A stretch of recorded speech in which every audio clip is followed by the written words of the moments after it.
Hello and welcome back to our collocations, our lesson in collocations, all to do with collocations for the countryside.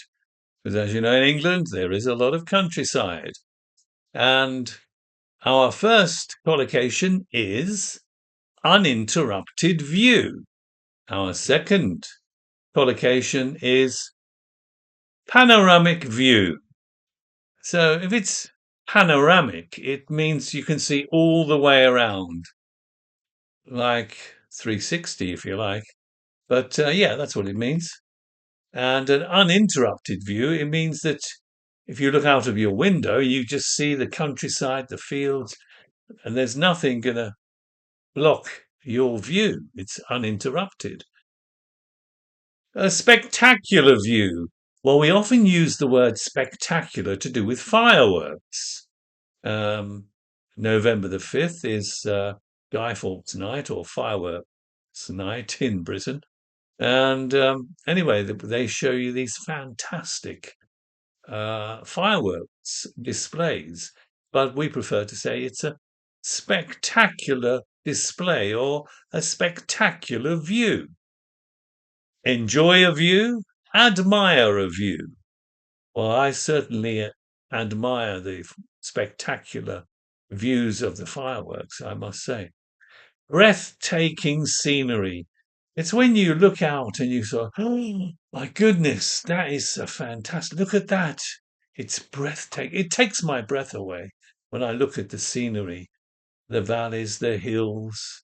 Oh, that panoramic view. Oh my goodness. Dominate the landscape. Well, this is when something else dominates the landscape. Perhaps it's a church. Perhaps it's a school. But it's something which takes your whole imagination. You look and you say, look at that building.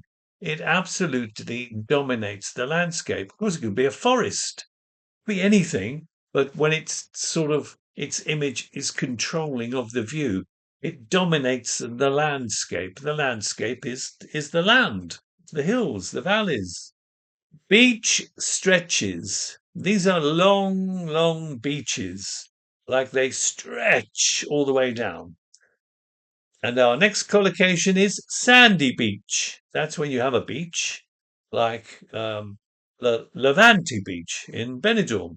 It's quite a sandy beach, lots of sand, and it makes it very popular for English people. We like to go there. A secluded beach is a beach where there's not many people. So if you go to Albufeira in Portugal, they have one or two secluded beaches, and I've been there myself. And so I can say it with great authority. They have some very, very nice secluded beaches in Albufeira, in that region, the Algarve, that sort of region. It's very nice. And then we have golden sands, where you have a very golden looking sandy beach. So these are known as golden sands. Back to the countryside. Our next collocation is peaceful countryside or tranquil countryside. Well, there's not much noise. You can hear the birds, the bees and the birds, and not much else. It's such a peaceful place out in the countryside. We can also say out in the country. We're not referring to England or any other part of the United Kingdom. We're referring to the actual countryside, even though we say this part of the country is very peaceful. It's the same as saying this part of the countryside is very tranquil. Same thing. So these are collocations that we're going to be using. So I hope you're going to stick around because there's more to come. Now I want to see if you can spot the collocations in this story. And they're collocations we've just been looking at.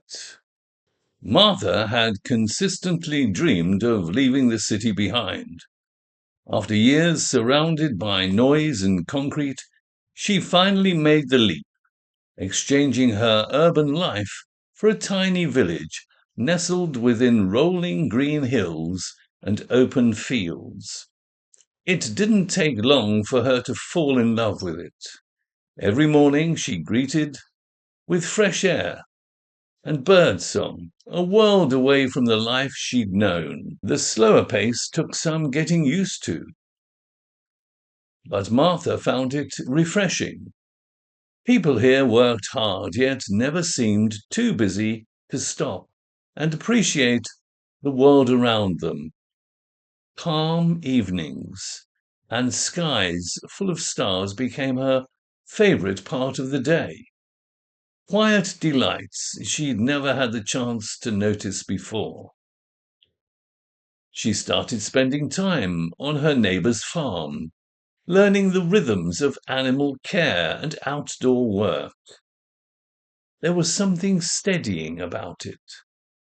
Days formed by routine and quiet purpose rather than deadlines and demands. She began to wonder why it had taken her so long to find this.